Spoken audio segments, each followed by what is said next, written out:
marches comme un aveugle qui ne sait pas où il va. Tu marches comme un sourd qui n'entend rien du tout. Tu t'en fous de Dieu, tu te moques de sa Bible. Mais un jour, tu couleras des larmes pour tout cela. Tu vas couler des larmes, tu vas pleurer un jour. Dis-moi si tu mourrais ce soir, mais que diras-tu à Dieu si tu mourrais demain? Moment de parole entre les mains du Seigneur. Nous allons lui dire encore ce matin que le Seigneur puisse raviver, puisse surabonder encore sa joie dans nos cœurs ce matin au travers de la parole que nous voulons écouter ce matin. Élevons nos voix, prions pour la parole au nom de Jésus. Alléluia. Seigneur, ce matin, nous te voulons encore au travers de cette étape de la parole. Oui, toi qui es dit dans Jean 6, verset 63, ta parole est esprit et vie. Que ce matin, seule ta parole soit esprit et vie dans l'assemblée de ton peuple. Que je me taise pour que toi tu parles. Qu'aucune parole d'homme ce matin, Seigneur, ne soit exprimée, sinon que ta parole à toi.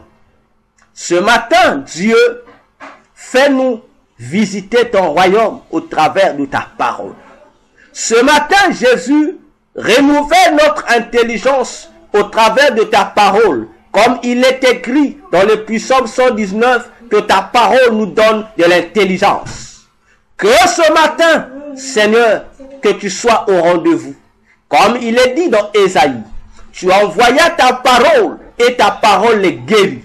Que ce matin, ta parole soit un antidote contre nos maladies. Que tes paroles soient un antidote contre nos empoisonnements. Que ce matin, ta parole apporte la paix, apporte la joie là où il y a le trouble. Oh oui, que ce matin, cette parole nous fasse de bien. Oh Dieu, maintenant, donne-nous les oreilles spirituelles pour saisir ta parole, pour la comprendre et pour la conserver dans nos cœurs.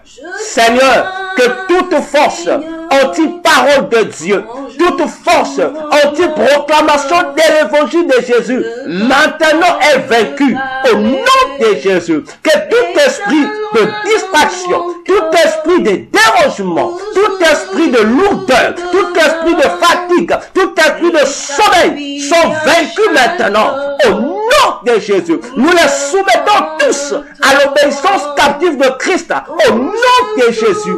Père, merci que la gloire et l'honneur te soient rendus ce matin dans le nom de Jésus. Nous disons Amen. Amen. Nous acclamons encore le Seigneur notre Dieu. Bien-aimé, je dis à tout le monde bonjour. Et ce matin, nous sommes sur une bonne adresse ce matin. Amen. Hein, j'ai appris en lingala qu'il faut dire Hosanna adresse à bien. Amen. Ah, voilà. Ce matin, nous sommes là encore pour célébrer notre Dieu, pour écouter également sa parole. Amen. Voilà pourquoi ce matin, bien-aimés, nous allons prendre nos Bibles. Nous allons lire la parole du Seigneur. Nous avons nos deux versets. Genèse 6, versets 1 à 3.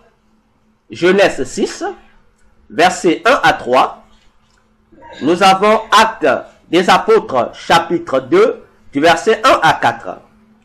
Genèse 6, versets 1 à 3. Lisons la parole du Seigneur. Il est écrit: Or, il arriva que, quand les hommes eurent commencé à se multiplier sur la terre, et qu'ils eurent engendré des filles, les fils de Dieu, voyant que les filles des hommes étaient belles, prirent pour leurs femmes de toutes celles qu'ils choisirent. Et l'Éternel dit, mon esprit ne plaidera point toujours avec les hommes, car aussi ils ne sont que chair. Mais leurs jours seront 620 ans, c'est-à-dire 120 ans. Prenons Actes des Apôtres, chapitre 2, le verset 1 à 4. Il est écrit. Et comme le jour de la Pentecôte était venu, ils étaient tous ensemble dans un même lieu. Et il se fit tout à coup un son du ciel, comme est le son d'un vent qui souffle avec véhémence. Et il remplit toute la maison où ils étaient assis. Et il leur apparut des langues divisées comme de feu, qui se posèrent sur chacun d'eux. Et ils furent tous remplis du Saint-Esprit et commencèrent à parler des langues étrangères selon que l'Esprit les faisait parler. Parole du Seigneur. Nous rendons grâce à Dieu. Amen. Amen.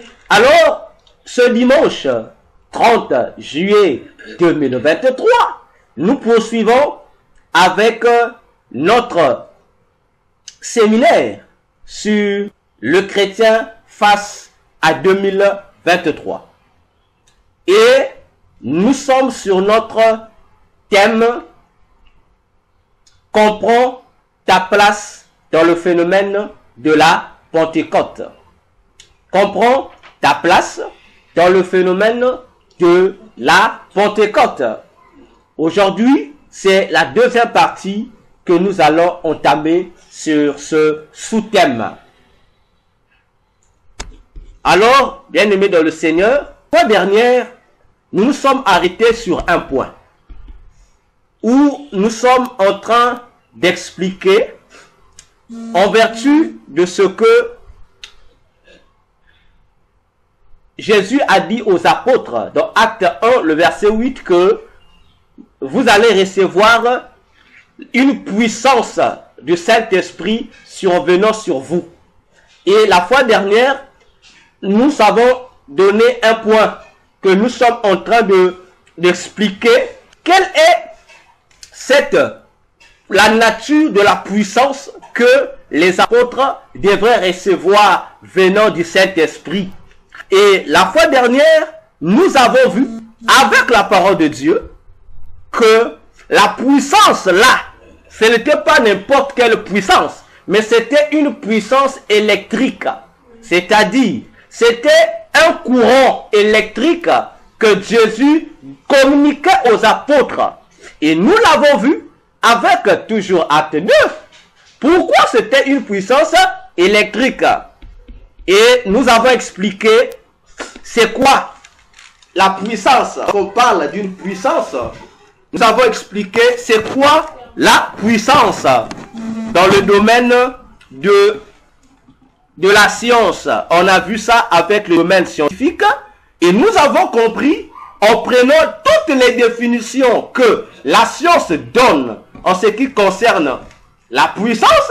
Nous avons vu que toutes ces définitions concordaient exactement avec ce que décrit Acte 2, le verset 1 au verset 4, à la descente du Saint-Esprit sur les 120 disciples qui étaient dans la chambre haute.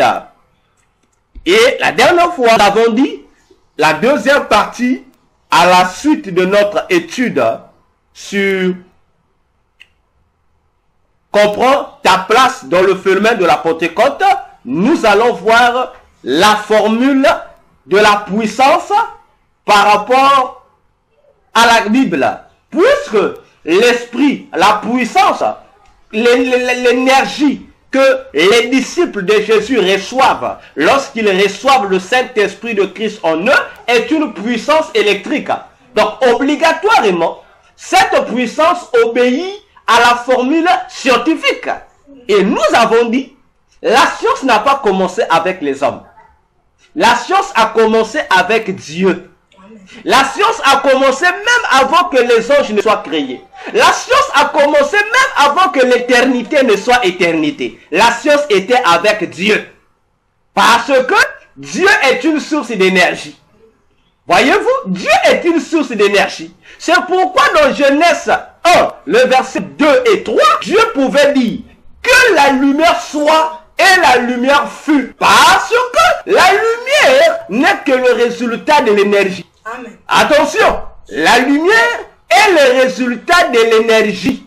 N'est-ce pas? Ainsi, pour qu'il y ait courant dans nos maisons, pour qu'il y ait éclairage dans nos maisons, on a besoin de la lumière. C'est-à-dire, on a besoin d'une source énergétique qui proviendra de Dieu. Il dit que la lumière soit et la lumière fut. Amen. Mais d'où est sortie cette énergie qui a produit la lumière? Cette électricité est sortie de Dieu seulement lui-même. Parce que la Bible dit, Dieu habite une lumière impénétrable. Mais pourquoi cette lumière est-elle impénétrable? Parce que Dieu, cette lumière-là, c'est l'électricité qui l'entoure.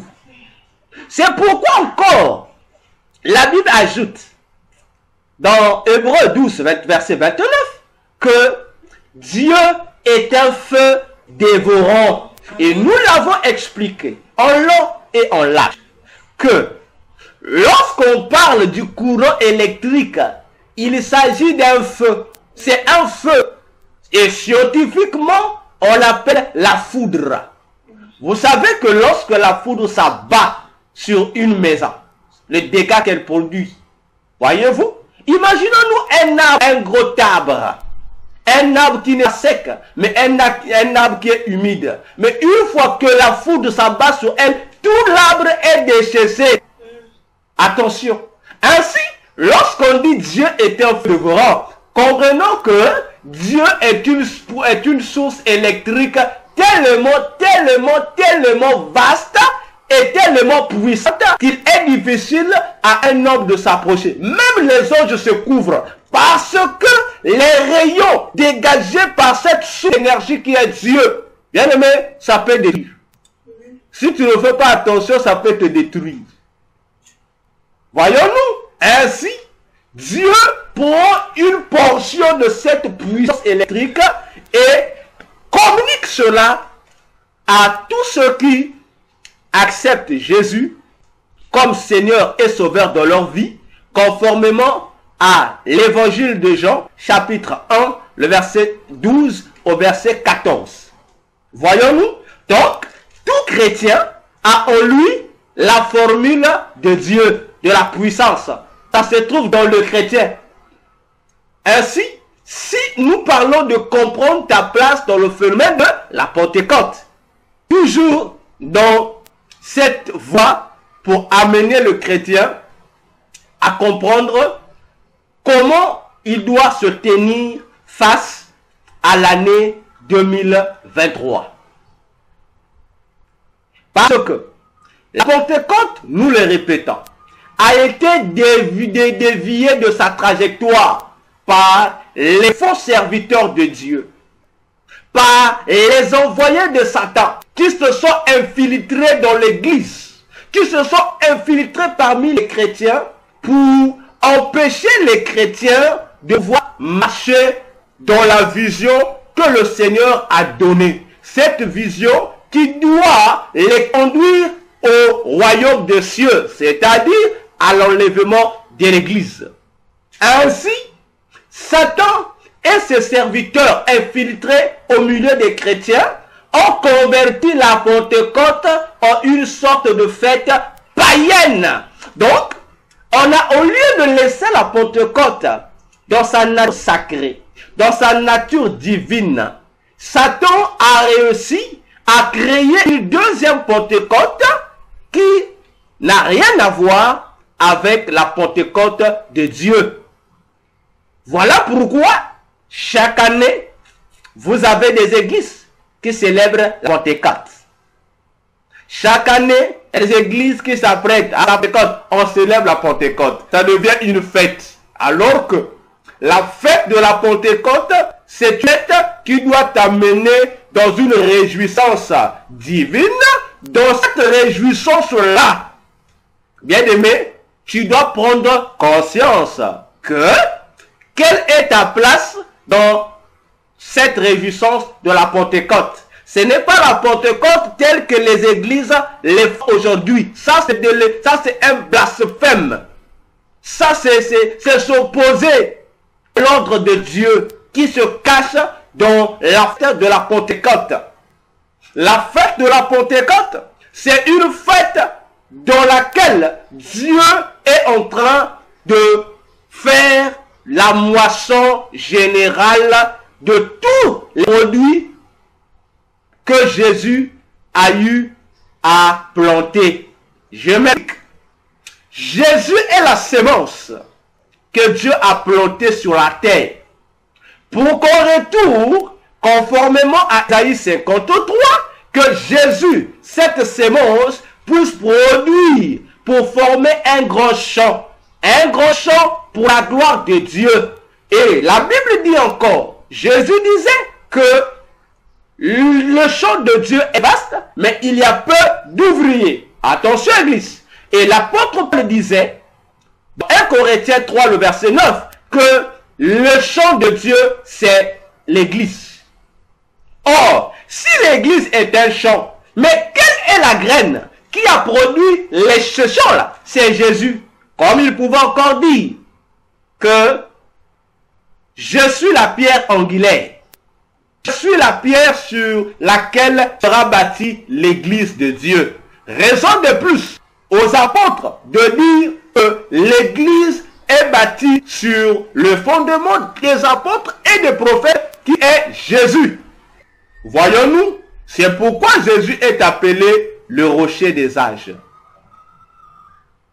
Alors, Jésus étant cette sémence qui a produit tout un champ, alors, qu'est-ce que Dieu fait? La Pentecôte va venir pour permettre à Dieu de faire la récolte de tous les produits que le travail de Jésus a eu à produire dans le monde. Alors, pour qu'il y ait production, pour qu'il y ait bon fruit, pour qu'il y ait bonne récolte, il faut qu'il y ait des ouvriers pour travailler dans le champ de Dieu.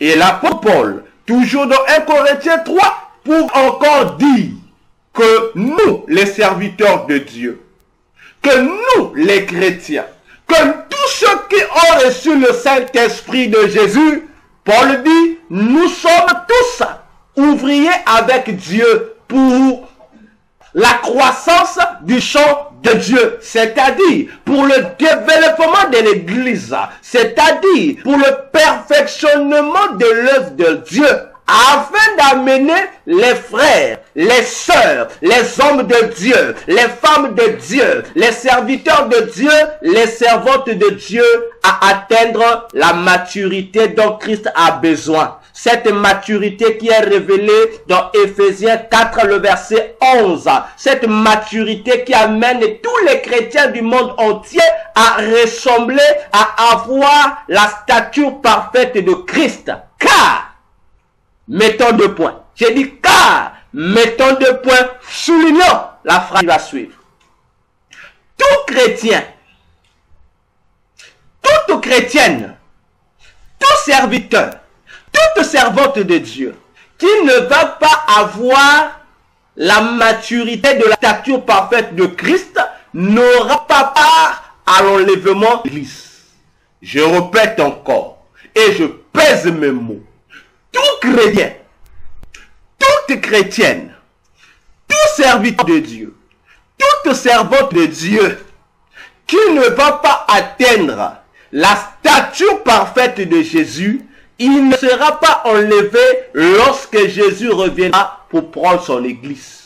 Raison pour laquelle, ce matin encore, je m'adresse aux qui m'écouteront, leur dire quelle est ta place dans le phénomène de la Pentecôte. Oui, réfléchissons ensemble. Quelle est notre place dans le phénomène de la Pentecôte? Notre place n'est pas là à crier Pentecôte et Pentecôte, tel que nous l'imposent les églises aujourd'hui. Notre place n'est pas là, bien-aimés dans le Seigneur, à fêter la Pentecôte comme les fêtent les églises sataniques. Non. Mais notre place à la Pentecôte, c'est quoi? C'est être capable, de comprendre que désormais, nous avons au-dessus de nous des langues de feu. C'est-à-dire que désormais, Dieu a déposé sur nos têtes, c'est-à-dire que Dieu a introduit dans ton esprit son courant électrique. Dieu a doté à ton esprit un pouvoir, qui est le pouvoir de l'électricité. C'est pour que tu quittes la chambre haute d'où tu es, que tu descendes en bas, afin de rencontrer les 17 nations qui se trouvaient ce jour-là à la Pentecôte. Et l'apôtre Pierre a défini ce jour-là à la Pentecôte les 17 nations comme étant les représentations de toutes les nations de la terre. Attention, Église. Et lorsque les apôtres, les 120 qui étaient dans la chambre haute, sont descendus vers ces hommes-là, bien-aimés, attention. Une question a été posée aux apôtres. On dit, c'est la 3e heure du jour. Mais comment vous pouvez être ivre?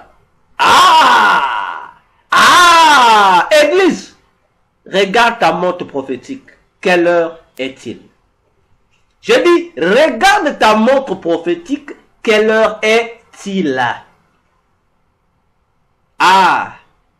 C'était la 3e heure. À la 3e heure du jour que le Saint-Esprit est descendu. Attention. Je dis bien attention. Le chiffre 3 apparaît. Le Saint-Esprit descend à la 3e heure du jour. Bien-aimés, faisons attention. Avec le chiffre 3.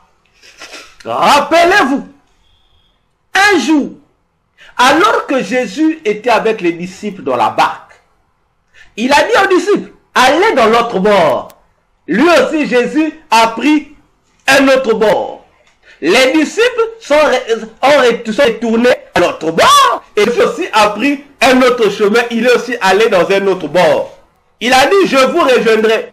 Mais la nuit déclare, pendant que les apôtres naviguaient sur les eaux, ils étaient là, en pleine nuit, en pleine profondeur de la nuit.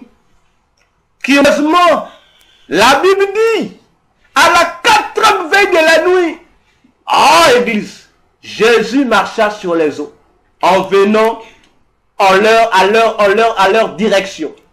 Attention, attention, Église, à la 4e veille.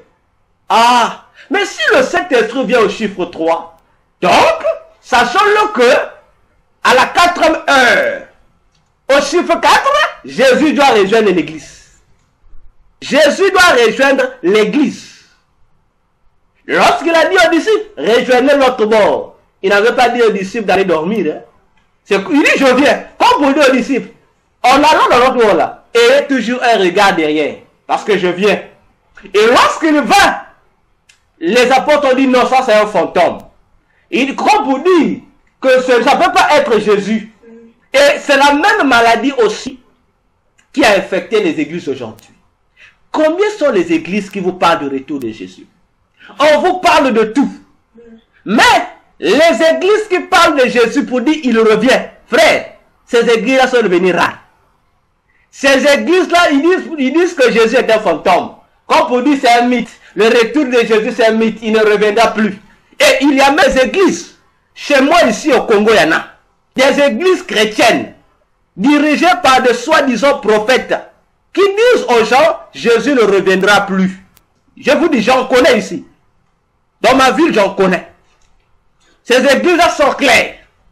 Et ces églises-là sont répandues à travers le monde. C'est une grande communauté qu'on appelle la voix. Sûrement, vous connaissez ces églises-là. On les appelle la voix, ces églises-là. Donc, ils ont leur communauté, ça s'appelle la voix. Voyez-vous? Ces églises qu'on appelle la voix, là. Leur fondateur, des églises qu'on appelle la voix. Leur fondateur, c'était un sorcier aussi, qu'on appelait sagesse. Vous avez déjà sûrement entendu parler de cet homme-là. Et toute cette mouvance-là, de ce sagesse, de ce soi-disant prophète sagesse-là, et de ses petits-fils et ses enfants spirituels qui continuent aujourd'hui.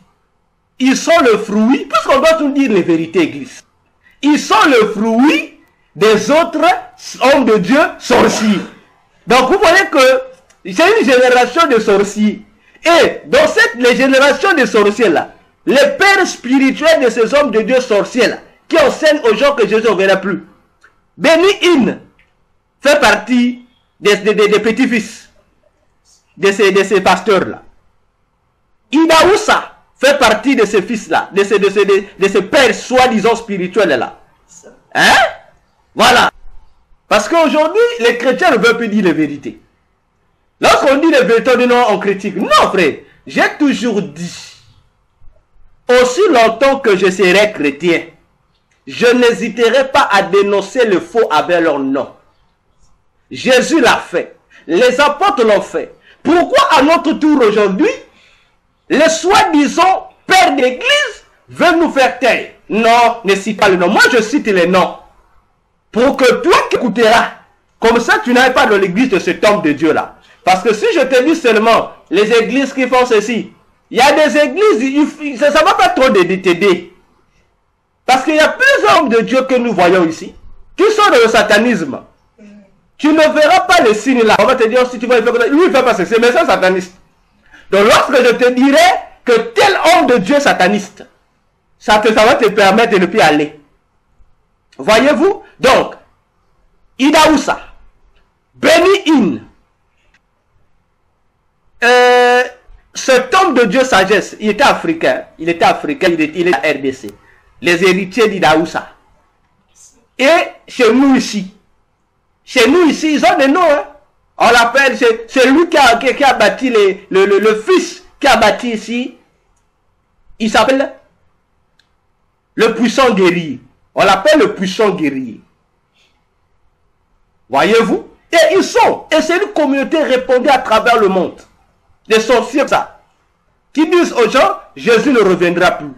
Frère, tout, mais pas ça. Donc lorsque tu as une église, tu as un serviteur de Dieu qui te dit, qui prêche, on suit la chair de Dieu. Tu prêches à des milliers de personnes. Et tu leur dis, c'est la peine d'attendre le retour de Jésus. Jésus ne reviendra plus. Frère. Donc ça veut dire que toi et Jésus le plus intelligent, c'est qui? Jésus qui est dit dans Jean 14, verset 1 à 3. Il dit, je reviendrai pour vous prendre, pour que là où moi je suis, vous soyez. Bon, toi tu dis qu'il ne reviendra plus. Ça veut dire que tu es un antichrist tout fait. Tu es un antichrist bien mûr. Tu es un sorcier. C'est un danger. Et les églises croient ça. Je vous dis la vérité. Quelqu'un qui va à l'église, il dit que je vais à l'église. Non, Jésus ne viendra plus. Bon, moi je dis à ce prophète-là. Et j'ai dit à ses disciples, puisqu'il y avait une maman, toujours les mamans. Une maman qui était notre colocataire. On vivait autre dans la même parcelle qui priait là-bas. J'ai dit à cette maman. Et j'ai dit à ce faux prophète-là. J'ai dit, mais si Jésus ne reviendra plus, pourquoi ce prophète continue-t-il à faire des cultes? Parce que l'objectif de nos cultes, c'est nous préparer au retour de Jésus. Mais comme Jésus ne vient plus, que le prophète arrête de prêcher l'argent à l'église. Parce que son message est basé que sur la prospérité. L'argent, le donner. Mais on va donner encore par rapport à quelle base? Jésus ne viendra plus. Ce n'est pas la peine encore de prier. Si Jésus ne viendra plus, ce n'est pas la peine d'aller encore à l'église. Bien aimé, faisons attention avec les églises où vous mettez les pieds. Béni In, prenez toutes les prédications de Béni In, depuis qu'il est converti jusqu'à cette année 2003. Vous ne verrez aucun endroit, aucune convention, aucun séminaire où Béni In vous dira, préparez-vous pour être Jésus. Il n'y en a pas. Prenez les prédications de ces hommes de Dieu là, que vous acclamez là. Prenez la prédication d'un autre fils d'un sorcier. Hein? Le fondateur de l'église des sorciers, on appelle les Chamchap vainqueurs. Prenez cette église là. Un sorcier aussi. David Oyedepo, un grand sorcier. Cherchez les prédications de David Oyedepo. Montrez-moi où il parle des gens de retour de Jésus. Il n'y en a pas. Il vous parlera de bénédictions. D'abord, c'est sorcier d'Idaoussa, plutôt du fondateur des chapelles des vainqueurs. Mais lisez les livres qu'il écrit. Ils vous écrivent des livres sataniques. Mais les livres sont là, il écrit ces livres-là, il vous donne, lisez. Et les gens achètent ces livres, les gens lisent. Les livres, on te dit comment être en contact avec ton ange gardien. C'est du satanisme, c'est de l'occultisme pur. Voyez-vous? Mais les gens se plaignent à les acclamer. L'homme qui a la plus grande église africaine au monde. Afrique. Mais c'est un navire qui va mener les gens en enfer. Et là, on ne veut pas qu'on dise les vérités. Prenez-moi toutes les prédications de l'église chapelle des vainqueurs là. Prenez ces églises. J'ai dit, prenez ça. Prenez les doctrines du lundi, donc du 1er janvier jusqu'au 31 décembre. Vous ne verrez aucun endroit où on vous dit Jésus revient. Il n'y en a pas. On vous parlera des bénédictions. Moi, j'ai mon propre grand frère. Lui et sa femme, ils priaient là-bas. J'ai un jour pris leur cahier. Je me rappelle, nous sommes là en janvier 2016. J'ai pris leur cahier, je vous dis, du 1er janvier 2015 jusqu'au 1er janvier 2016. Je n'ai vu rien d'autre. Bénédiction, bénédiction, Dieu va t'élever, Dieu va te rendre. Donc, il n'y a eu rien de l'enseignement pour nourrir l'âme de quelqu'un. Bon, maintenant, comment veux-tu, frère, sœur, disons, soyons véridiques, avec ce genre d'enseignement-là, on ne te parle pas du péché. On ne te dit pas faut fuir le péché. Mais on te dit comment tu vas réussir, comment tu vas être grand, comment tu seras élevé. Il faut beaucoup donner. La pensée positive, la bénédiction, la prospérité. Frère, comment ton âme va-t-elle atteindre la stature parfaite de Jésus? Comment? Dites-moi comment? Et ce sont dans ce genre d'église que les chrétiens aiment maintenant aller. Attention, lorsque une église met en oubli les retours de Jésus, comprends que cette église-là devient une caverne de voleurs. Comme ça devient une caverne de voleurs, ça fait perdre à l'église sa stature. Or, Jésus a chassé la caverne de voleurs. Il a dit, vous avez transformé la maison de mon Père, qui devait être une maison de prière, c'est-à-dire une maison qui devait maintenir les gens en communion avec Dieu, vous en avez fait les cavernes des voleurs. Donc, toi qui es dans une église où on ne te prêche pas le retour de Jésus, il faut sortir de là. Tu es dans une caverne de voleurs. Tu n'es plus dans l'église de Dieu. Alors, prenons conscience. Attention, attention. Lorsque tu es dans une église, comme l'église du pasteur Marcelo, qui commence à enseigner des gens que Jésus n'est pas Dieu, frère, il faut fuir. Je te dis, il faut fuir. Ou on te dit que Jésus n'est pas Dieu, le Saint-Esprit n'est pas Dieu. Le vrai Dieu, c'est le Père. Frère, ça ne sert même à rien de réfléchir. Fuir, fuir. Prends déjà la fuite, il faut fuir.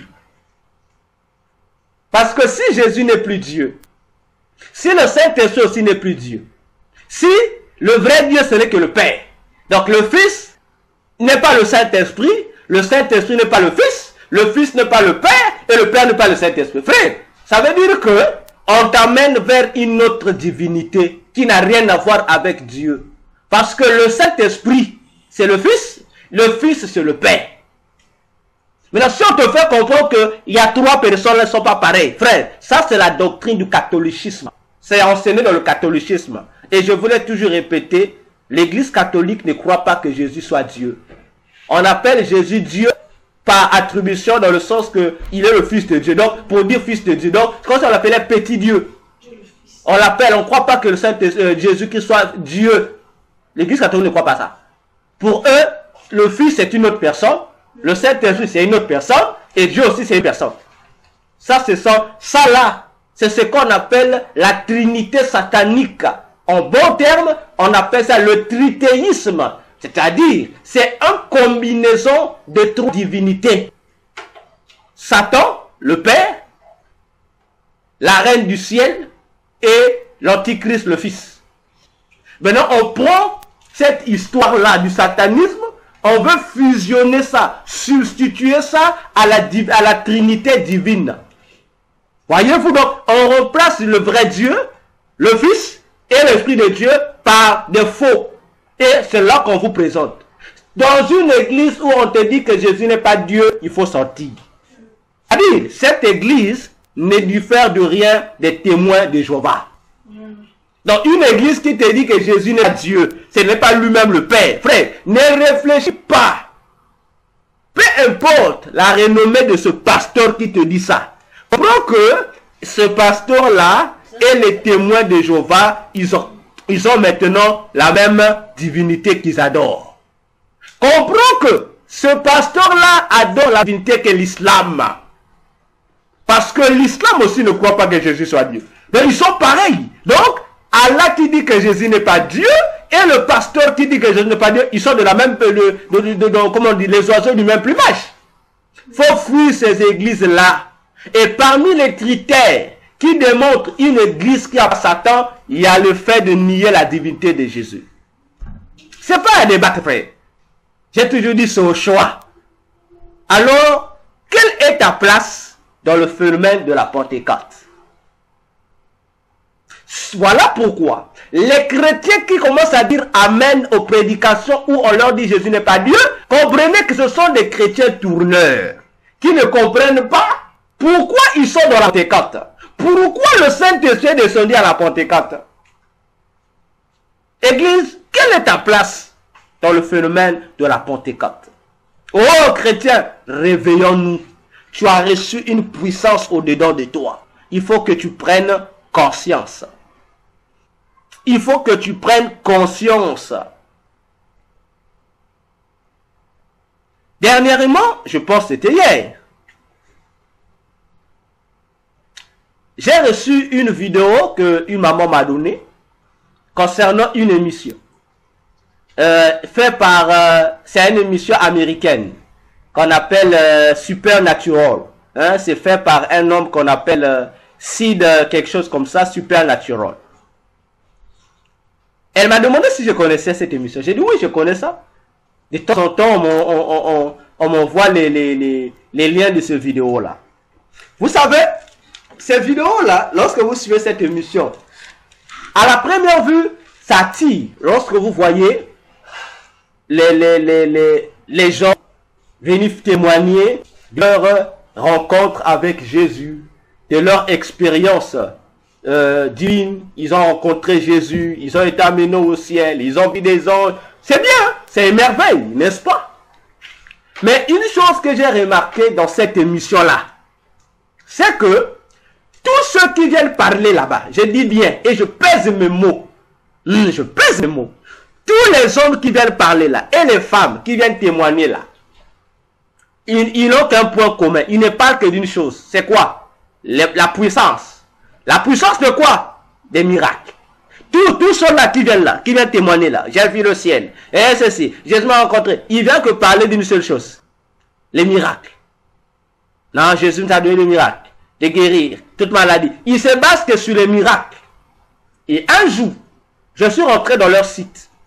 Ils ont aussi des livres. Mais les livres là aussi ne sont non pour titre que les miracles. Bon, soyons sérieux.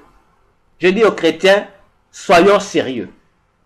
Donc, comment plus de 100 personnes qui ont eu des expériences, qui ont été au ciel, vont avoir un seul message de Jésus? D'une part, d'autre part, des anges, qu'ils viennent dire à gens de la terre, parler des miracles. Frère, qu'est-ce que c'est Jésus là? Soyons sérieux. Soyons sérieux. Le message clé du ciel, Jésus lui-même a commenté un message, répondez-vous. Il a dit aux disciples, vous serez mes témoins. Mais les témoins de Jésus par rapport à quel bas? Pas par rapport au miracle. Jésus est précis. Voyez-vous, il est précis. Lorsqu'il parle dans Luc, vers le verset 44 jusqu'à la fin, il dit, vous serez mes témoins à Jérusalem, dans la Judée, à Samarie, jusqu'aux extrémités de la terre. Il dit, le pardon des péchés et la rémission des péchés seront prêchés en mon nom. Voilà la clé du témoignage de Jésus. Maintenant, aujourd'hui, le Jésus qui est au ciel est là. Et les anges là, ils sont embrouillés. Donc, et Jésus et les anges, ils sont rentrés dans une sorte d'embrouille où ils ont perdu la priorité du ciel qui est le salut des âmes pour valoriser les miracles. Alors que, Église du Seigneur, dans Marc 16, le verset 15 à 16, Jésus a dit aux disciples d'aller prêcher la danse. Les miracles sont les bonus qui accompagneront ceux qui auront cru. Mais aujourd'hui, avec les émissions chrétiennes d'aujourd'hui, où on nous présente des témoignages des gens qui ont le ciel, on n'écoute plus la réponse. On écoute maintenant, on a inversé la clé, on a inversé le chemin. C'est maintenant les miracles. Les miracles, finalement, on ne comprend pas.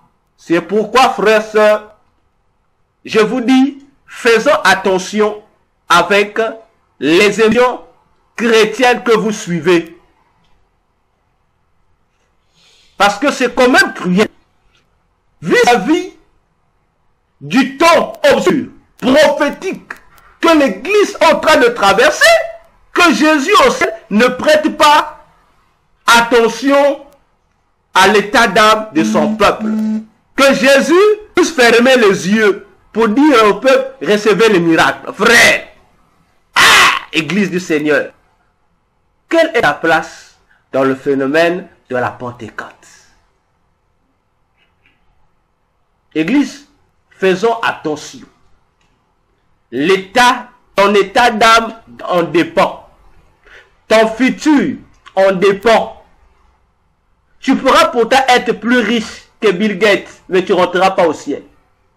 Et je vous informe encore, peut-être que vous avez oublié, c'est que Jésus a dit que parmi les humains qui auront des difficultés d'entrer au ciel, ce sont les hommes riches.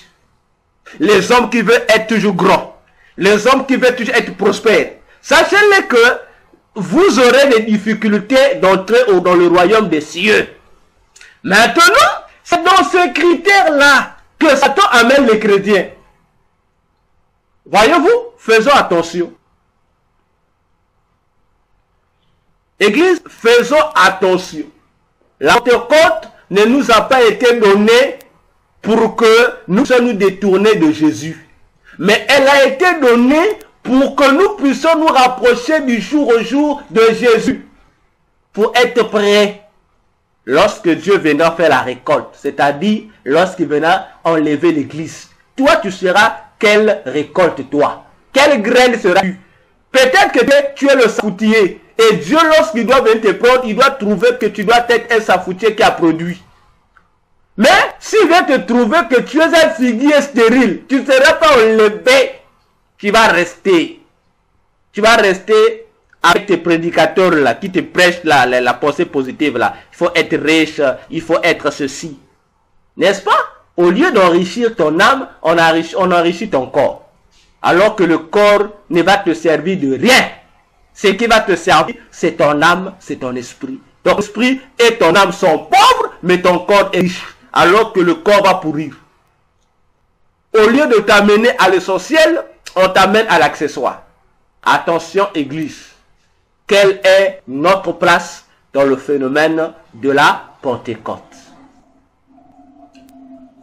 Église, nous allons parler de la formule de la puissance. Mais je veux encore ouvrir l'intelligence des chrétiens que nous sommes tous. Le phénomène de la Pentecôte, d'après le mot de l'apôtre Pierre, c'est un accomplissement aussi d'une prophétie donnée par le prophète Joël. N'est-ce pas? Joël avait dit, Dieu répondra de son esprit sur toute chair. On a dit, vos fils et vos filles prophétiseront. Et en deuxième lieu, on dit, les vieillards auront des songes. Église, nous n'avons jamais pris le soin d'analyser d'abord cette affaire-là. Les jeunes personnes doivent prophétiser et les vieux doivent avoir des songes. Alors posons-nous la question. Les visions et les prophéties là, les visions que les vieilles personnes doivent avoir, les prophéties que les jeunes doivent donner, mais quel est leur contenu? Ça sera basé sur quoi? Frère, on n'a jamais pris le soin d'examiner ça. Ils vont prophétiser sur quoi? Pour dire aux gens, allons-y visiter la tour de Dubaï? Point d'interrogation. Pour dire aux gens, voilà, nous allons être riches? Point d'interrogation. Non. La réponse se trouve dans Joël. Le problème se trouve dans Joël, frère. Voilà pourquoi nous allons lire Dieu. Vous allez comprendre la réponse. Sur quoi doit être basées les prophéties? Sur quoi doit être basées les visions ou les songes que les gens de la Pentecôte doivent de présenter au monde? Prenons le prophète Joël. Joël chapitre 2. C'est le temps pour l'église de se réveiller. C'est le temps pour l'église de prendre conscience. Prenons Joël à partir du verset 1. Vous pouvez lire tous les chapitres. Joël 2. Je commence le verset 1. Faisons attention. Le livre de Joël vient après le livre d'Osée. Le livre de Joël vient après le livre du prophète Osée. Nous allons lire Joël 2. Je dis encore que les chrétiens qui vont m'écouter fassent attention. Vous allez vous fâcher contre moi. Fâchez-vous, si vous voulez. Fâchez-vous. Même en abondance, fâchez-vous. Votre colère ne va pas m'empêcher de dire la vérité. Prenons Joël 2. Commençons du premier verset. Et tu vas comprendre quelle est l'urgence, quel est le message prioritaire que l'événement, le phénomène de la Pentecôte donne à ceux qui doivent recevoir le Saint-Esprit. Est-ce aller visiter la tour de Dubaï? Est-ce aller visiter la tour Eiffel? Bien aimé, est-ce aller des tourismes auprès des Champs-Élysées? Ou aller visiter New York? Ou aller visiter Israël? Ou tu veux aller faire le pèlerinage comme Jésus? Tu veux aller visiter les lieux où Jésus marché? Frère, on va voir ça avec Joël. Si est-ce qu'il faut qu'on ait en Israël là-bas pour aller porter des talites, pour aller visiter Bethanie, pour aller visiter la soi-disant tombe de Jésus, pour aller visiter je ne sais pas quelle maison Jésus vivait? Est-ce que c'est ça le message clé de la Pentecôte? Écoutons lui-même le prophète Joël qui nous a dit, qui nous avait annoncé des millénaires avant que le phénomène de la Pentecôte a une mission. Quelle est la mission? Écoutons le prophète Joël. N'écoute pas ton prophète PD là. Je ne parle pas du Joël PD. Je parle du vrai Joël de la Bible. Je ne parle pas aussi de ton gourou. Non, non, non, non. Ton gourou, c'est pas Joël. Je parle du Joël de la Bible. Lisons la Bible. Joël 1. Joël 2, verset 1er. Commençons le verset 1er. Joël chapitre 2, je dis bien. Joël chapitre 2, à partir du verset 1er. Sonnez du corps, c'est-à-dire la trompette. Sonnez du corps, bon, je vais dire ça. Sonnez la trompette en Sion. Et sonnez avec un retentissement bruyant en la montagne de ma sainteté. Que tous les habitants du pays tremblent. Frère, la prophétie de Dubaï ne fait pas trembler quelqu'un. La prophétie de voyager ne fait pas trembler quelqu'un. Ça fait tressaillir quelqu'un au contraire de joie. Une prophétie où on te dit que tu seras béni demain. Frère, même si tu étais triste, ça enlève la tristesse, ça rend heureux. Mais ici, la trompette qu'on doit sonner doit pousser les gens à la peur. Doit pousser les gens à un tremblement. On dit, car la journée de l'Éternel vient. Car elle est proche. Journée de ténèbres et d'obscurité. Journée de nuée et de brouillard. Rappelons-nous, à la fin de la prophétie de Joël, on dit, le ciel va s'obscurcir. La lune deviendra rouge sang, le soleil va devenir de ténèbres. Continuons. Comme l'aube du jour s'étend sur les montagnes, ainsi s'étend un peuple grand et puissant, auquel il n'y a point eu de semblable de tout temps, et après lequel il n'y en aura point de semblable dans la suite des siècles. Le feu dévore devant sa face. Devant lui, la flamme brûle. Le pays est avant sa venue comme le jardin d'Éden. Et après qu'il sera parti, il sera comme un désert de désolation, et même, il n'y en aura rien qui lui échappe. C'est à le voir comme on voyait des chevaux et en courant comme des gens de cheval. Et ils sauteront menant un bruit semblable à celui des chariots sur les sommets des montagnes et au bruit d'une flamme de feu qui dévorent du chaume, et ils seront comme un peuple puissant rangé en bataille. Les peuples trembleront en le voyant, tous les visages en deviendront pâles et livides. Je saute, je saute, je saute. Vous pouvez tout lire. Je prends le verset 11. Aussi, l'Éternel fera entendre sa voix devant son armée, parce que son camp sera très grand, car l'exécuteur de sa parole sera puissant. Certainement, la journée de l'Éternel est grande et terrible, et qui la pourra soutenir? Maintenant donc, aussi, dit l'Éternel, verset 12, retournez-vous jusqu'à moi de tout votre cœur, avec jeûne, avec larmes et lamentation. Verset 13, déchirez vos cœurs et non pas vos vêtements, et retournez à l'Éternel votre Dieu, car il est miséricordieux et pitoyable, tardif à la colère et abondant en miséricorde, et qui se répand d'avoir affligé. Verset 14, écoute bien. Qui sait si l'Éternel votre Dieu ne viendra point à se repentir, et s'il ne laissera point après soi bénédiction, gâteau et aspersion? Sonnez du corps en Sion, sanctifiez le jeûne, publiez l'assemblée solennelle, assemblez le peuple, sanctifiez la congrégation, amassez les anciens, assemblez les enfants et ceux qui sucent les mamelles, que le nouveau marié sorte de son cabinet et la nouvelle mariée de sa chambre nuptiale.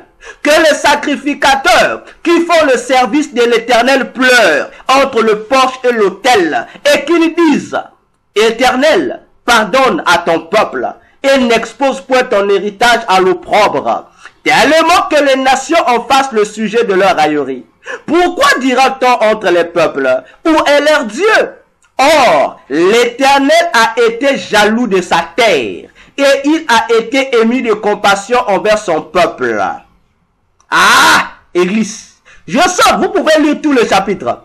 Moi, je prends les chapitres qui nous concernent, les passages plutôt qui nous concernent, bien-aimés. Voilà pourquoi vous comprenez maintenant la prophétie Joël 2, 28 jusqu'à la fin. Je prends la conclusion. Verset 32. Quelle est la conclusion? Il dit, et il arrivera que quiconque invoquera le nom de l'Éternel sera sauvé, car le salut sera en la montagne de Sion et dans Jérusalem, comme l'Éternel a dit, et dans les résidus que l'Éternel aura appelés. Maintenant, posons la question. Joël prophétise que le jour de la Pentecôte, lorsque Dieu va répandre son esprit sur toute chair, les jeunes gens vont prophétiser et les veilleurs auront des songes. Le message des prophéties, les messages des songes ne seront pas des messages pour dire aux gens vous serez bénis. C'est les messages pour dire au peuple, répondez-vous parce que le jour de l'Éternel vient. Répondez-vous parce que Dieu vient. Il vient faire quoi? Il vient pour châtier. Il vient pour punir la terre. Attention, il vient avec des malheurs. Ainsi, Église du Seigneur, toi qui as longtemps, tu cherches toujours les messages où on te dit que tu seras prospère, tu seras ceci, pose-toi la question. La véritable prospérité d'un enfant de Dieu, c'est quoi? C'est la prospérité intérieure. Raison pour laquelle le verset que nous citons mal, le verset qu'on nous cite mal dans les églises pour nous tromper, 3 Jean 2. Hein, ce verset-là, je pense. 3 Jean 2. Hein, c'est ce verset-là. On va le lire encore. Parce qu'on nous trompe en citant ce verset-là. Les pasteurs de la prospérité nous trompent. On cite mal ce verset. On te trompe. 3 Jean 2. Où on te dit, frère, 3 Jean Dieu. On dit Dieu dit. Déjà, on te ment. On dit Dieu dit. On te dit c'est Dieu qui dit. Mais lorsque tu lis, c'est pas Dieu qui dit. C'est pas une prophétie. Oh, Dieu avait prophétisé dans Jean 3, 2. Frère, c'est faux. 3 Jean 2, l'épître de Jean. 3 Jean 2, 3 Jean. Donc, épître de Jean, 3 Jean 2, verset 2. Troisième épître de Jean, verset 2. On vous dit, Dieu dit que, on dit, Dieu veut prophétiser. Dieu veut que tu prospères. D'abord, on va enlever un. Premier mensonge, c'est pas du prophétie. Hein, bien aimé? Lorsque tu lis 3 Jean chapitre 1, verset 2, c'est pas une prophétie, frère.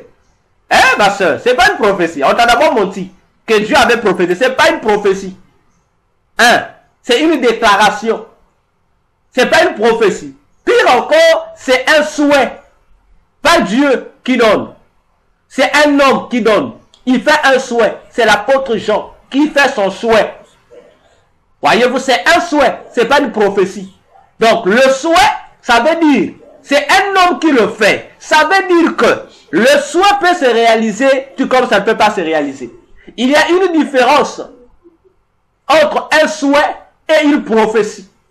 Un souhait, c'est une volonté qu'on veut voir se réaliser. Mais lorsque nous, c'est un souhait seulement, on veut voir.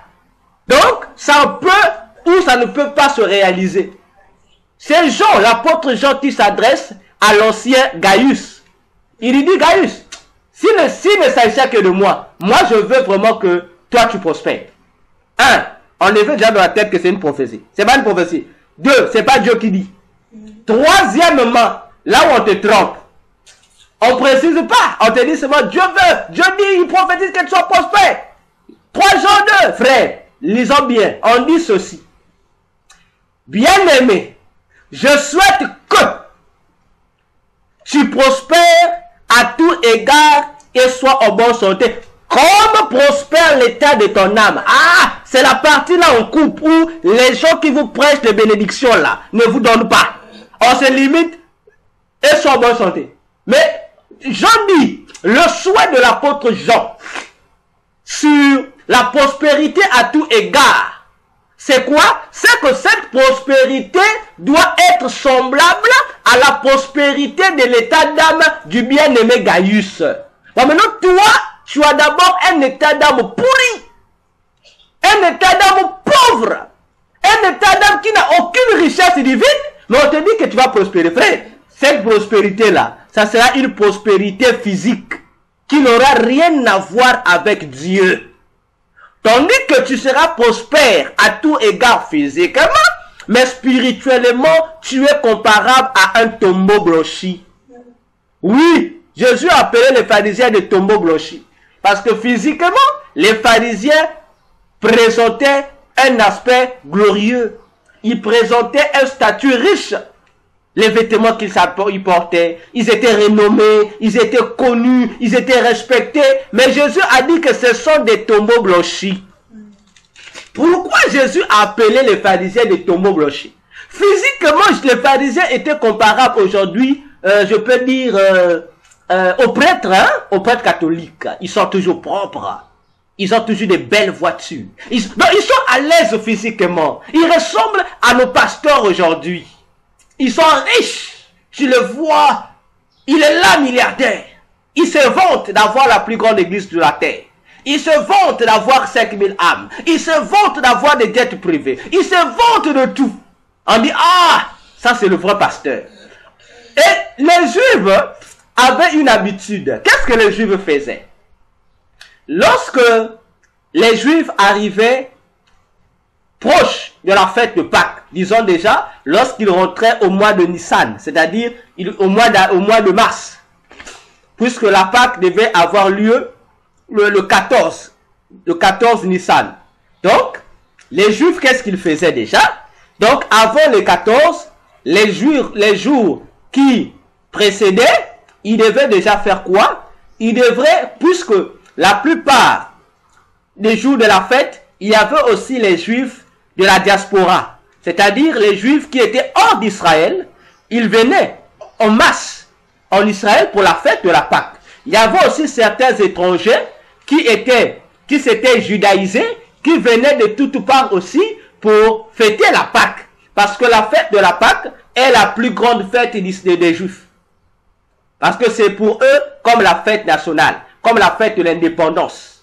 Donc, cette fête-là était une fête obligatoire pour tous les juifs. Alors, pour rendre les endroits où les visiteurs devaient passer pour aller à Jérusalem, il fallait nettoyer les endroits. Voyez-vous, non? C'est comme la même chose qui se fait les jours de nos fêtes d'indépendance, les défilés. Voyez que les nations sont propres, on nettoie les voies, voilà. Maintenant, étant donné que dans les bords des voies, il y avait des tombeaux. Alors, les Juifs faisaient quoi? Ils donnaient de la peinture à ces tombeaux-là. Donc, ils rendaient ça blanc. De telle sorte que, lorsque les voyageurs passaient par là, ils appréciaient que les tombes étaient propres. Il y avait une forte blancheur. Or, la tombe, à l'extérieur, la tombe présentait une belle forme. À l'intérieur, il y avait que des os. Il y avait du pourrissement. Voilà pourquoi Jésus qualifie les pharisiens d'être des tombeaux blanchis. Sur le plan physique, vous êtes propre, vous êtes beau, vous êtes riche. Mais à l'intérieur, il n'y a que des os. Vous êtes spirituellement mort. Tu es vide. Tu n'as rien de Dieu en toi. Voyez-vous, bien-aimés.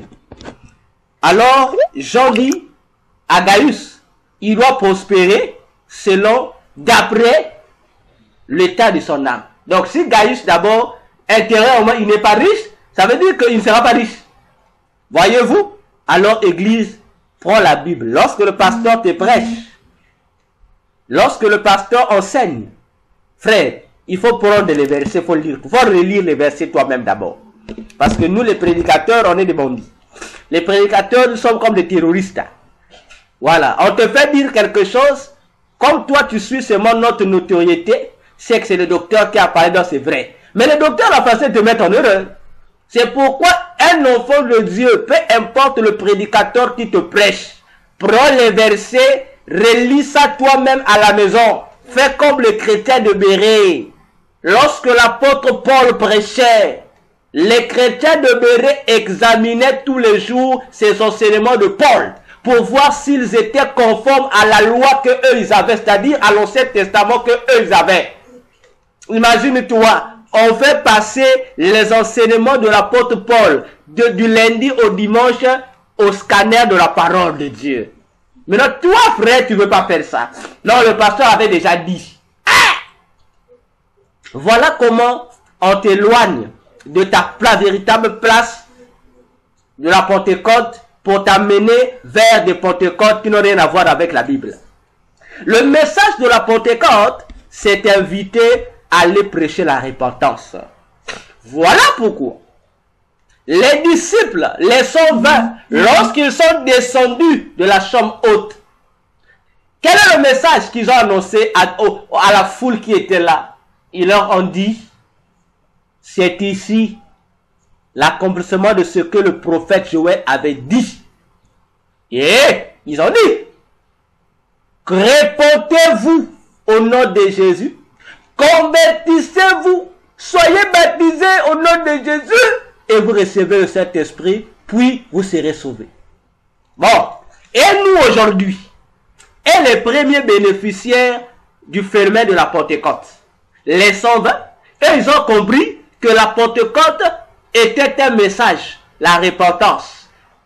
Bon, nous aujourd'hui, on dit non, vous n'avez pas bien entendu. Nous, on nous prête la bénédiction. Frère, faisons attention avec la Bible. Faisons attention avec la Pentecôte. Quelle est ta place à la Pentecôte? Tu prêches quoi? Au lieu d'être des prédicateurs, les hommes de Dieu sont devenus des moralistes. On est devenu des moralisateurs.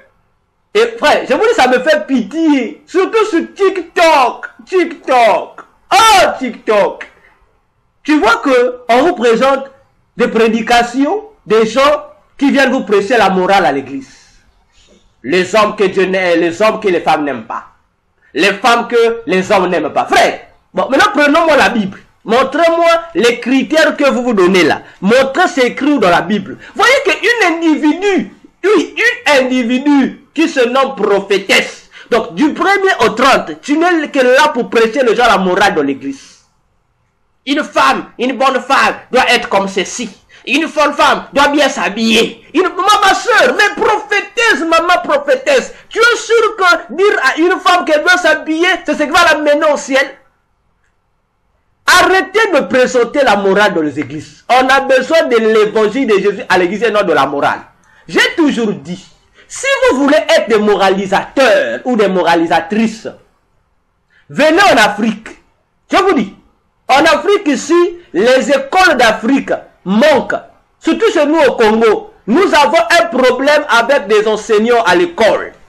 Voyez, donc chez nous au Congo Brazzaville là, il y a beaucoup de fonctions, les postes vous entendez là dans les écoles primaires là, où ils sont comment dire, en carence d'enseignants, de moralisateurs. On a besoin de vous dans les écoles. Allez-y vous inscrire dans les écoles, prêchez les morales dans les écoles. On a besoin de vous là-bas. À l'église, on n'a pas besoin de moralisateurs, on a besoin des prédicateurs de l'évangile de Jésus. Jésus n'a pas baptisé les moralisateurs. Non, je suis désolé. Jésus a consacré les prédicateurs de l'évangile de Jésus. Bon, maintenant, vous les moralisateurs, tu cesses d'être prédicateur, tu deviens moralisateur. Frère, l'évangile de la morale là, c'est l'évangile qui concerne les maisons. C'est l'évangile qui concerne la vie humaine. Ça n'a rien à voir avec la vie de l'âme. Ça n'a rien à voir avec la vie de l'esprit. Dis à quelqu'un de laisser son péché. C'est à cause de vous les moralisateurs que les incrédules ne font que se multiplier dans les églises. Parce que, non, Dieu, il paraît que les hommes n'aiment pas les femmes qui sont brunes. Ah! Frère, tu es sûr? Et tu dis aussi, oui, j'ai dit. Toi, tu as dit. Mais tu ne sais pas aussi que, en matière de choix, il y a des hommes qui aiment les femmes brunes. Tu ne sais pas ça? Qu'il y a des hommes qui aiment même les femmes qui sont moitié brunes, moitié noires. Tu ne sais pas ça? C'est ce que l'évangile ça. Bon, dites-moi, Salomon avait une femme noire. Salomon avait des femmes brunes. Il avait même des femmes blanches. Maintenant, dites-moi, quel rapport ça va avec l'évangile de Dieu? Quel rapport? Aucun rapport. Ce sont des doctrines qui ont ni tête ni queue. Et lorsque nous mettons le cachot, on dit, ce sont des doctrines du diable. Prophétesse, réponds-toi. L'évangile que tu prêches, on n'a pas besoin de ça à l'église. À l'église, dites aux mamans, elles doivent être des femmes qui craignent Dieu. Laissez-nous les affaires, les hommes que Dieu n'aime pas. Donc il dit, ben voilà, au lieu de dire les femmes que les hommes n'aiment pas, il faut dire les femmes que Dieu n'aime pas, les hommes que Dieu n'aime pas. Ah! Là, vous allez nous prêcher l'évangile de la Bible. Voyez-vous? Non. Ça m'énerve. Voyez-vous? Et on a rempli TikTok. On a rempli Facebook de ce genre de messages, de conneries comme cela. Et c'est ces messages-là que les chrétiens se plaisent. Et les chrétiens s'en partagent sur les statuts. On partage ça. Tu vois ça. Et ce sont ces doctrines-là, ces faux enseignements-là qui sont répandus à travers le monde. Alors que les vrais enseignements, on ne veut pas les répondre au monde. Lorsque tu dis à un PD de se repentir, le chrétien a peur de prendre la partie de publier ça. Il a peur. Donc, l'évangile qui sauve, on ne veut plus prêcher l'évangile qui sauve. Sous prétexte qu'on va blesser un frère. Mais dans l'évangile qui ne sauve pas, c'est ce qu'on présente aux gens. Frère, ah non, comprends quelle est ta place dans le phénomène de la Pentecôte. Nous sommes presque à la fin. Nous allons prendre la formule de la puissance. Toi qui as le Saint-Esprit en toi, prends conscience, en toi se trouve la formule de la puissance. Et cette formule, c'est pour que tu saches comment utiliser cette formule-là. Comment l'appliquer pour que la puissance électrique que tu as reçue de Jésus puisse avoir son efficacité en toi et aux endroits où toi tu te trouves. Pour ceux qui écrivent, on dit la puissance égale, la nouvelle formule. La puissance égale P, on met P qui représente la puissance, égale à A, la lettre A qui est l'intensité, fois le V, la lettre V qui est la tension. Je répète, puissance égale P égale A qui est intensité fois le V qui est la tension. Bien, voilà la formule. Tu peux encadrer cette formule. Alors, on va expliquer c'est quoi l'intensité et c'est quoi la tension pour que nous puissions comprendre. Le dimanche passé, lorsque nous avons fait la première partie de cet enseignement, à la fin de mon enseignement, les scientifiques qui m'ont écouté m'ont récupéré. Ils ont dit, docteur, ce que tu prêches là, ça c'est plus la Bible, ça c'est la science. Alors viens. Ils m'ont entendu, ils ont, pendant que je prêchais, et ils ont fait les opérations liées à la dissection de la formule, de l'ancienne formule de la puissance. Ils m'ont présenté 5 exercices qu'ils ont mis là. Ils m'ont dit à la fin, docteur, par rapport à ce que tu as dit, voilà l'exercice que nous te donnons. Démontre-nous ça avec la Bible. J'ai dit merci. J'ai démontré avec la Bible. Ils m'ont dit, oh, c'est merveilleux. J'ai dit oui. Voyez-vous? Alors, bien aimé, c'est quoi l'intensité? Nous prêchons des choses qui viennent de Dieu, des choses du ciel. On n'a pas peur des scientifiques. C'est quoi l'intensité électrique? On dit que l'intensité électrique est liée à la quantité de l'électricité qui circule dans un circuit par seconde, n'est-ce pas, et qui s'exprime en ampères. Je répète, je vais expliquer. Je donne la signification, les définitions que les hommes de science ont eux-mêmes données. Ils disent que l'intensité électrique est liée à la quantité d'électricité, encore appelée charge électrique, qui circule dans un circuit par seconde. Bien, donc, s'il faut le reformuler, l'intensité électrique c'est quoi? C'est la quantité électrique qui circule à travers un canal par seconde. Voyez-vous? Ramenons ça terre à terre. Pour que l'électricité puisse circuler dans ta maison, il faudrait qu'il y ait des câbles électriques. N'est-ce pas? Maintenant, la puissance électrique là, la quantité de l'électricité qui va circuler dans le câble, allant de la centrale électrique jusqu'à la maison, le câble là devient comme un médiateur. N'est-ce pas? Mais à l'intérieur du câble là, la quantité électrique qui circule là, c'est ça on dit l'intensité, et par seconde, c'est ça l'intensité électrique. N'est-ce pas? Bien. Nous allons rentrer dans la Bible. On va rentrer dans la Bible.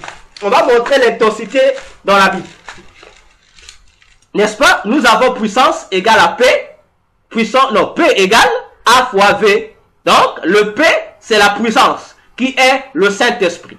Le P, c'est la puissance qui est le Saint-Esprit. Maintenant, nous allons décortiquer le Saint-Esprit. Le Saint-Esprit, c'est quoi? Le Saint-Esprit, c'est A, intensité, fois V, qui est la tension électrique. Alors, si l'intensité, c'est la quantité électrique qui circule dans un circuit électrique pendant une seconde ou par seconde.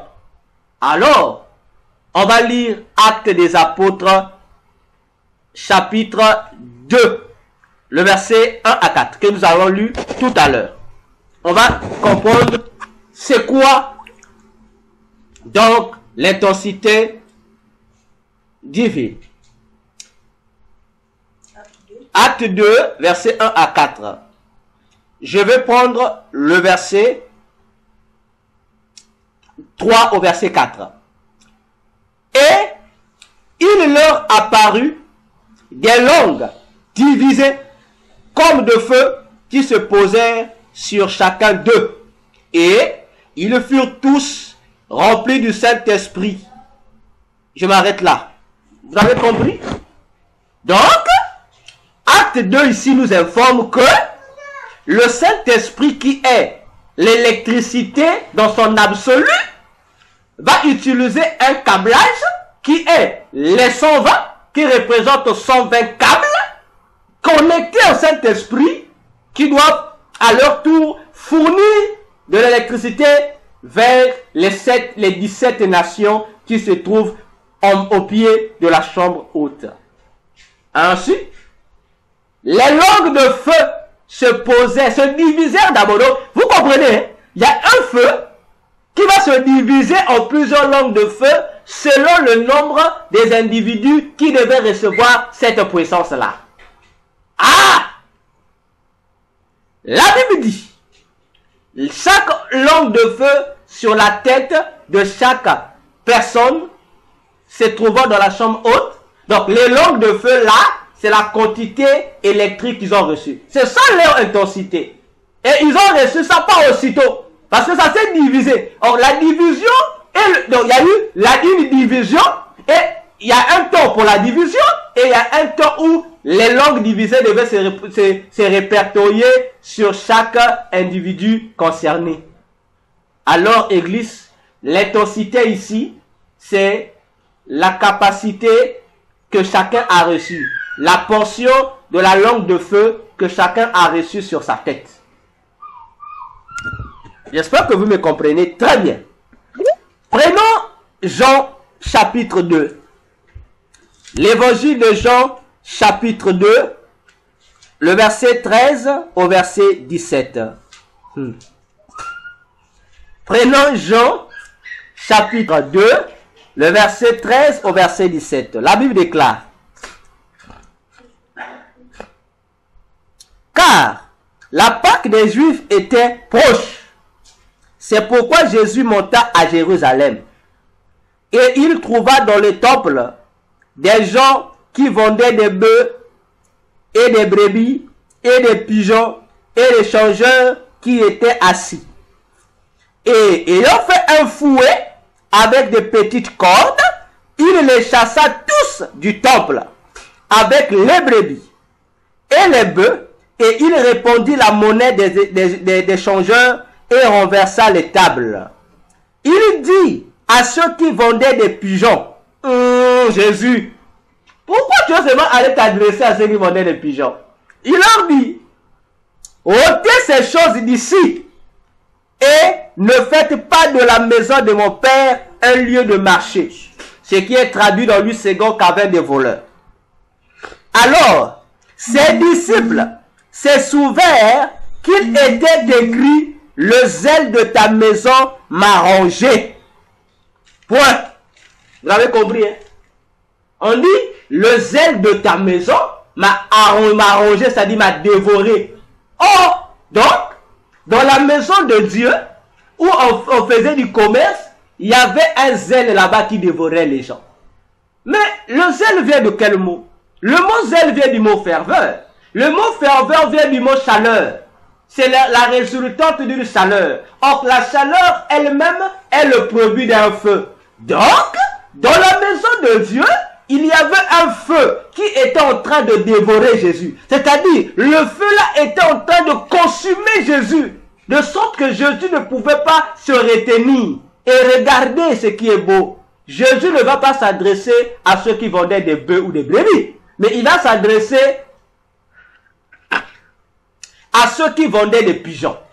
Autrement dit, pour Jésus, les meneurs de troubles, ceux qui dirigeaient, ceux qui encourageaient la vente là, ceux qui encourageaient la conversion de la maison de Dieu en un marché, c'était les vendeurs de pigeons. Ah, Église. Donc, c'était un combat contre les faux pigeons et les vrais pigeons qui doivent se trouver dans la maison de Dieu.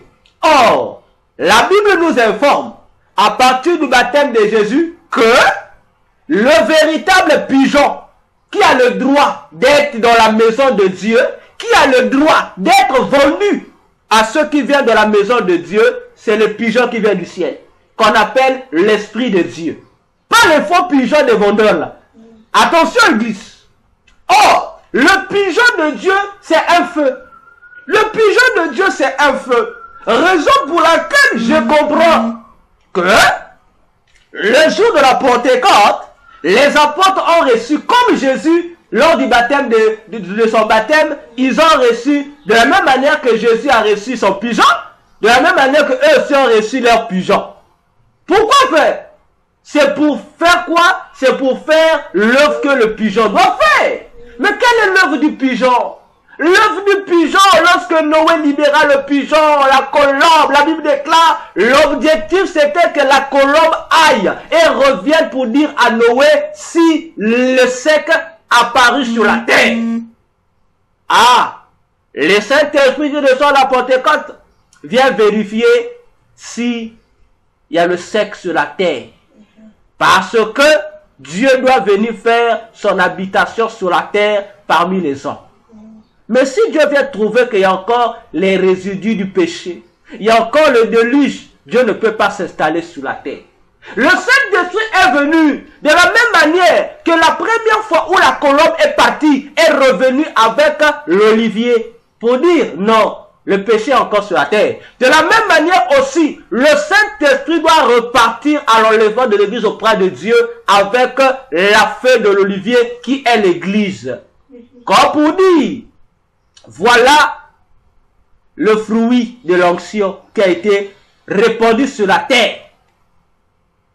Église, l'intensité, c'est la puissance, la quantité, la portion de l'onction de Dieu que tu as reçue.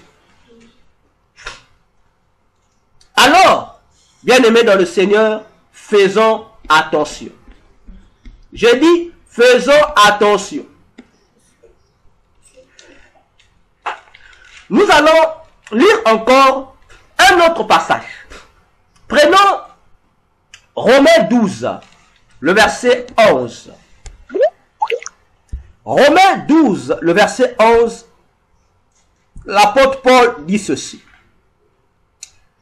Il dit, n'étant point paresseux à vous employer pour autrui, étant fervent d'esprit, servant le Seigneur.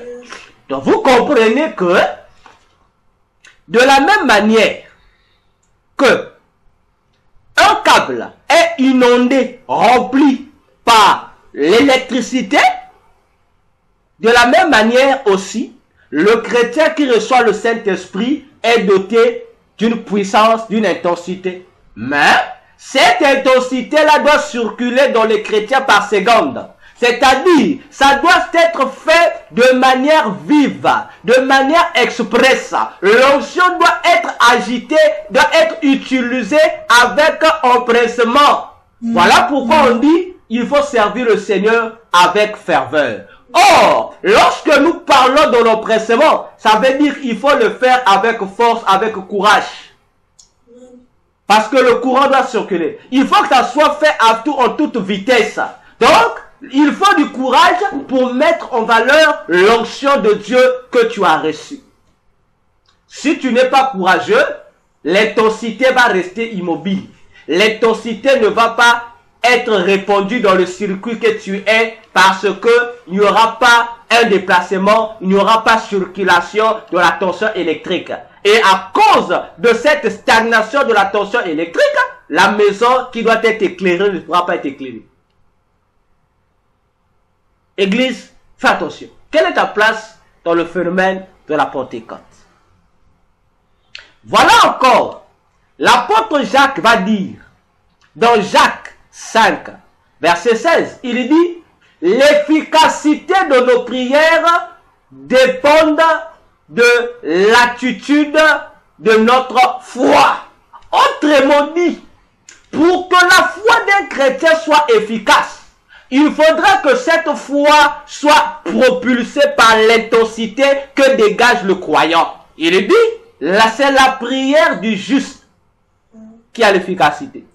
Ah, il y a un problème, hein? Donc, la foi n'est efficace que lorsque le chrétien sait utiliser son intensité. C'est pourquoi on dit, un homme de foi n'a pas peur. Un homme de foi n'est pas timide. Un homme de foi est courageux. Un homme de foi est vaillant. Un homme de foi, voyez-vous, il est toujours là. Parce que la foi doit marcher avec l'intensité électrique. Si tu es une intensité efficace, sache-le aussi, ta foi sera efficace. Si ton intensité est foutue, sache-le aussi que ta foi sera foutue. Voyez-vous? Alors, redonnons à notre intensité électrique sa vigueur, pour qu'elle puisse circuler librement dans notre être. Alors, bien-aimés dans le Seigneur, c'est quoi donc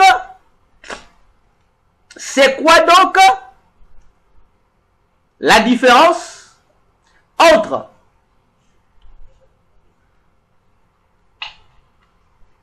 la tension et plutôt entre l'intensité électrique et la tension? Voyez-vous? Nous allons comprendre. Vous allez voir que la tension électrique, c'est quoi? Si l'intensité, c'est la quantité électrique que toi tu as reçue, sache-le que la tension électrique qui s'exprime en volts est donc la puissance qui donne de la valeur à ton intensité. Parce que la tension, c'est quoi? La tension, c'est cette puissance-là qui permet aux intensités qui circulent au-dedans de toi de pouvoir avoir cette force, cette puissance de traverser un circuit électrique. C'est-à-dire, la vitesse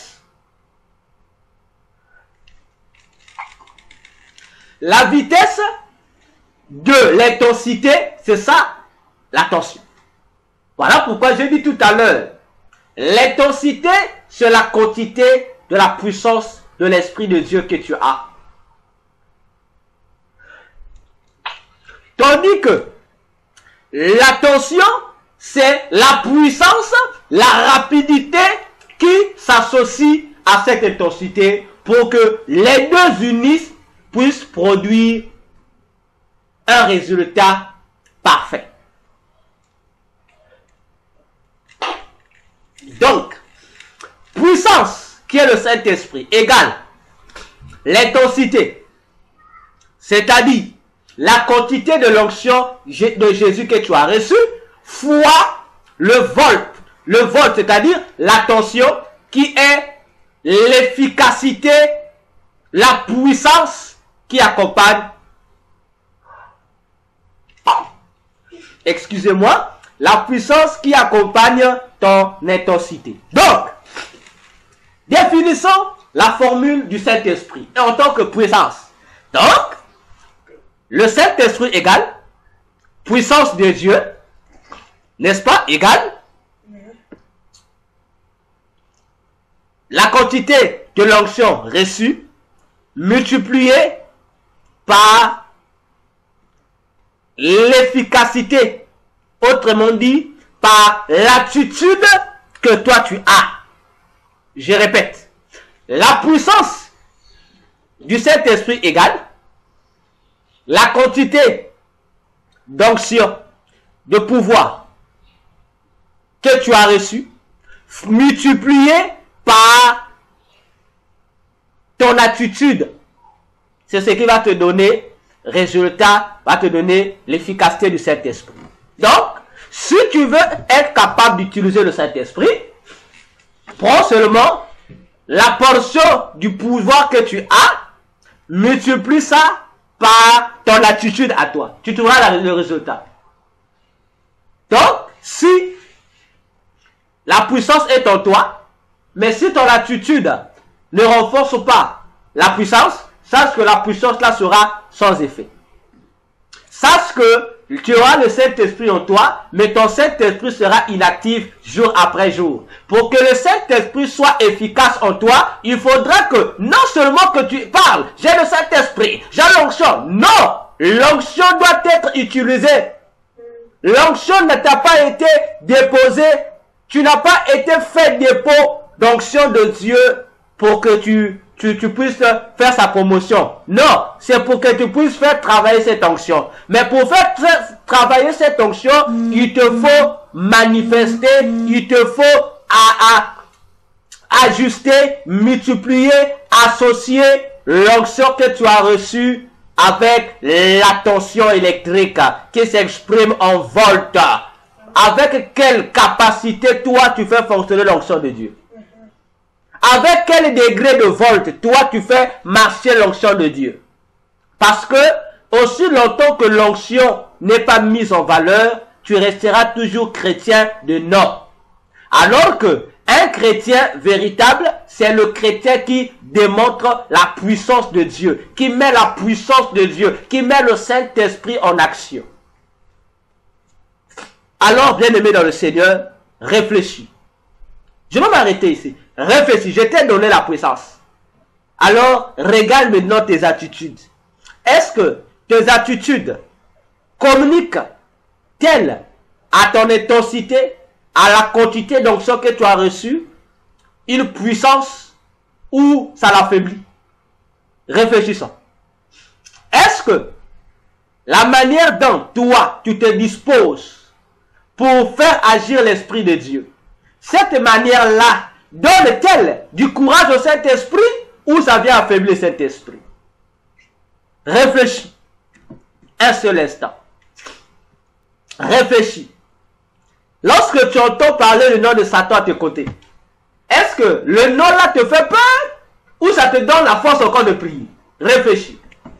Lorsque tu entends parler des réclamations sataniques, est-ce que ça t'affaiblit ou ça te donne encore plus de force pour te lever afin de prier? Lorsque tu reçois des chocs, lorsque tu reçois des coups durs, lorsque tu te sens déçu, lorsque tu te sens affaibli, lorsque tu te sens perdu, est-ce que toutes ces situations pénibles-là, bien-aimé dans le Seigneur, est-ce que ça fortifie ta foi ou ça vient encore t'affaiblir? Si ça t'amène toujours en bas, comprends que tu n'utilises pas ta tension. Comprends que tu ne multiplies pas l'onction que tu as reçue avec le courage que tu as. Sache-le que l'attitude que tu manifestes ne te sert pas. Il faut donner à ton attitude la valeur qui va lui permettre d'être utile à l'onction que tu as, d'être utile au Saint-Esprit que tu as. Et là, tu vas comprendre ta place à la Pentecôte. Pierre, qui hier avait peur de dire ouvertement au public que lui, il était disciple de Jésus. Pierre, qui boudait. Pierre, toi, on dirait que tu étais avec l'homme de Galilée. Il dit non, vous êtes trompé, non, vous savez qu'on se ressemble. Il a nié, mais ce jour-là, devant plus de 3000 personnes, bien aimé, plus de 3000 personnes, Pierre est sorti. Il était même le premier à sortir du milieu des disciples, à se présenter devant pour parler. Frère, lorsque tu as l'onction de Dieu, la Bible dit, personne de ceux qui ont reçu le Saint-Esprit ne peuvent rester les mêmes. Amen. Saoul, lorsqu'il a reçu pour la première fois le Saint-Esprit, la Bible dit, Saoul était changé en un autre homme. C'est-à-dire, Saoul, tout le monde a constaté que Saoul n'était plus un homme ordinaire. David, lorsqu'il a reçu le Saint-Esprit, la Bible déclare que dès le premier jour où l'onction le saisit, le Saint-Esprit a commencé à mener David dans l'action. Bien aimé, réfléchis encore. Toi et moi, nous avons reçu le Saint-Esprit. Mais pourquoi notre Saint-Esprit là, il reste toujours là inactif? C'est parce que lui, il est pour lui la puissance. Mais tu ne lui associes pas l'attention qui va le booster, qui va lui permettre d'être efficace. Le Saint-Esprit. Voilà la formule du Saint-Esprit. Au lieu que tu as acheté l'onction à $5000 là. Non, non, non. Utilise la formule. L'onction à $1000 là. Ça, c'est pas l'onction de Dieu, vrai. Ça, ce sont des faux pigeons. L'onction là va pas t'amener au Saint-Esprit de Dieu. Ça va encore tuer ton esprit. Ça va tuer ta relation avec Dieu. Les onctions qu'on nous vend maintenant là. Ça va te tuer. la vraie onction se trouve dans la formule que je t'ai donnée. C'est gratuit. Et là, c'est gratuit. Alors, bien-aimés, ce matin, voilà ce que on avait encore à ajouter concernant la place de chacun dans le phénomène de la Pentecôte. Alors, prenons conscience. Jésus revient. Je ne dis plus bientôt. Je dis Jésus revient. Il nous reste peu de jours. Il nous reste peu de temps. Il nous reste peu de mois. Il nous reste peu d'heures. Alors, il est temps que tu appliques la formule de la puissance. Il est temps que tu l'appliques. Afin que lorsque Jésus viendra, tu dis Jésus, moi j'ai appliqué la formule. Et tu auras droit à aller à l'enlèvement. Ceux qui ne vont pas appliquer la formule de la puissance de l'esprit, ils rateront l'enlèvement. Parce qu'ils n'ont pas compris la Pentecôte, c'était quoi. Que Dieu vous bénisse. Nous acclamons le Seigneur Jésus-Christ, notre Dieu. Alors, bien-aimé, tu vas élever ta voix. Tu vas prier conformément à la parole que nous avons écoutée ce matin. Tu vas te mirer toi-même devant le Seigneur Jésus-Christ. Tu vas lui dire, Seigneur, aide-moi à avoir l'onction. Peut-être que ton onction a baissé. Peut-être que l'intensité que tu as reçue est devenue faible. Demande que cette onction soit renforcée. Demande s'il y a une diminution, que cette onction puisse abonder. Et demande si à côté de cette onction, la tension également a baissé, que le Seigneur mette de l'équilibre afin que tu sois le câble électrique qui sera utile à Dieu. Élevons nos voix, bien-aimés, prions le Seigneur. Seigneur Jésus, ce matin, nous te rendons grâce pour la parole que tu as donnée ce matin. Oh Dieu, Paul disait à Timothée, ranime le don que tu as reçu par la prophétie et par l'imposition des mains des anciens. Ce matin, Dieu, nous avons reçu ton esprit. Oh oui, depuis le jour où nous avons fait ta rencontre, depuis le jour où tu nous as délivrés du péché, tu nous as libérés de la main de Satan, tu as fait de nous tes enfants. Seigneur, tu nous as dotés de ton esprit, qui à son tour nous a dotés, Seigneur, d'une certaine portion de ta puissance. Oh Dieu, mais voici, oh Dieu, nous nous sentons épuisés, Seigneur. Nous nous sentons faibles. Oh Dieu, ce qui étouffe l'action de ton esprit en nous, ce qui étouffe l'intensité électrique que tu as déversée au-dedans de nous, ce qui empêche, Dieu, qu'il y ait bonne association entre ton esprit et notre vouloir, entre ton esprit et notre volonté. Et Jésus, car je sais maintenant que la tension électrique représente ma volonté de marcher main dans la main avec la puissance de ton esprit que tu as déposé en nous. Oh Jésus, à cause des situations difficiles que nous traversons, Seigneur, nous oublions d'aiguiser notre volonté. Nous oublions de maintenir notre tension multipliée à la puissance de l'intensité que tu nous as donnée. Oh Jésus, ce matin, c'est vers toi que nous venons. Comme il est dit dans Ésaïe 40, Jésus, tu nous renouvelles comme les aigles. Ce matin, renouvelle notre intensité spirituelle. Renouvelle notre tension spirituelle. Pour que nous soyons, Jésus, des câbles électriques spirituels utiles pour l'avancement de ton royaume. Nécessaires au salut des âmes. Car ce matin, je voudrais que chacun de nous, que nous soyons à notre place dans cet événement de la Pentecôte.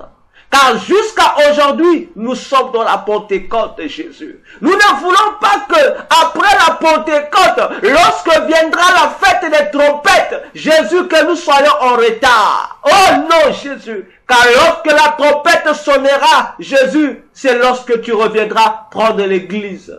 Je refuse d'être un serviteur inutile devant ta face. Je vais être un serviteur qui sera utile parce que je suis mettre en valeur l'intensité et l'attention que tu as mis à notre disposition, ô Jésus. Oui, renouvelle mon onction. Renouvelle ma puissance. Renouvelle ma volonté de marcher conformément à tes préceptes. De marcher conformément à tes orientations. Seigneur, fortifie ma faiblesse. Seigneur, aiguise-moi que chaque endroit où je me sens faible, dans la prière, dans le jeûne, dans la méditation de la parole, dans une vie de totale consécration à toi, Seigneur, je veux être renouvelé ce matin. Je veux qu'un vent nouveau souffle en moi ce matin. Je veux qu'un zèle nouveau souffle en moi ce matin. Oh Jésus, afin que Seigneur, mes faiblesses me quittent. Afin que Seigneur, tout ce qui m'alourdit me quitte, que je sois léger entre les mains de ton esprit. Seigneur, toi seul as cette capacité. Toi seul. Oh Dieu, merci pour ton aide. Merci pour ton soutien, Seigneur. Nous avons des dons, oh Dieu, des dons, Seigneur, qui ont besoin, Seigneur, d'être activés. Nous avons des dons qui ne fonctionnent plus. Nous avons des dons qui ont rouillé. Mais toi, tu es le Dieu de la perfection. Que nos dons soient perfectionnés. Ah Jésus. Que nos dons soient perfectionnés, ô Seigneur. Que nos dons retrouvent de vigueur, retrouvent leur efficacité, ô Jésus. Toi seul, renouvelle-nous ce matin. Seigneur, renouvelle-nous ce matin. Renouvelle-nous ce matin. Seigneur, renouvelle ce matin. Que tous nos moyens de communication avec toi soient renouvelés. Dans le nom de Jésus. Père, merci. Parce que tu vas nous donner maintenant la force de surmonter nos faiblesses. La force de dominer, Seigneur, sur nos faiblesses. La force d'imposer ton règne, Jésus, sur tout élément, tout péché, toute lourdeur, toute négligence, toute fatigue, tout souci de la vie, Seigneur, qui nous empêche d'être ce que toi, tu veux que nous soyons pour toi. Le sel de la terre, la lumière du monde. Béni soit ton nom. Merci Jésus, parce que tu es fidèle. Béni soit ton nom. Alléluia. Béni soit ton nom. Alléluia Jésus. Oh, Natoni Okolo. Alléluia, Natoni Okolo. Amen, amen. Okolo, Alléluia, Natoni Okolo. Amen. Oh, na kumisi yo Jésus ena pema opesi na kumisi yo papa amen amen ni okolo Alléluia Natoni Okolo amen. Oh, na onso pesi biso oh renouvelé yango Natoni Okolo amen amen ni okolo Alléluia Natoni Okolo amen. Oh na sepeli na motema ozongi singuya na sepeli na motema amen amen ni okolo Alléluia Natoni Okolo amen. Oh yonde ozongi si force ozongi si onction Natoni Okolo amen amen ni okolo Alléluia Natoni Okolo amen amen. Nous acclamons le Seigneur notre Dieu.